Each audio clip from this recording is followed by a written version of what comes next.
I have two things here, at least two things that we can ponder on this beautiful resurrection narrative. The first one is that the Lord Jesus, that we have a God who journeys with us in the midst of confusions. And we have a God who never abandoned us, even if we run away from Him. And we have this particular God who is truly present even in our little faith. Little faith, confusions, running away from Him at times. We have our own share of stories, long or short. But let us not forget that this particular gospel episode, this resurrection narrative, would like to remind us every now and then, we have a God who has been journeying with us.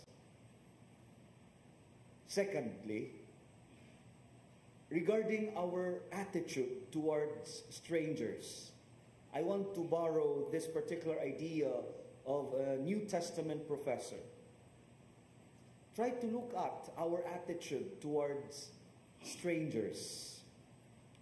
Because the risen Lord appears to be a stranger, a visitor.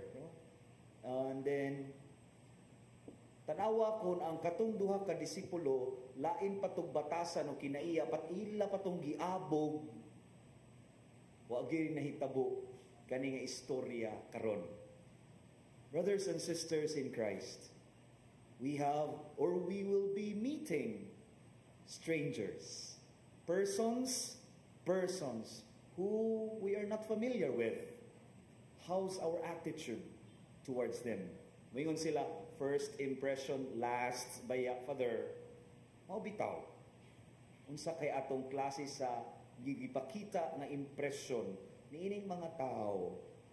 Yes, they are strangers, unfamiliars. Nya moingon ang ubang mga katigwangan, sahira. Daghan ba yang Pilipino natuwa sa laing gawas? Sahira. Kung ang ato sang kinaiya, di sad ingon ana kanindot towards the strangers. I hope, brothers and sisters, that in our belief on the resurrection of the Lord will somehow teach us a good heart, a kind of heart that truly welcome strangers. So help us God.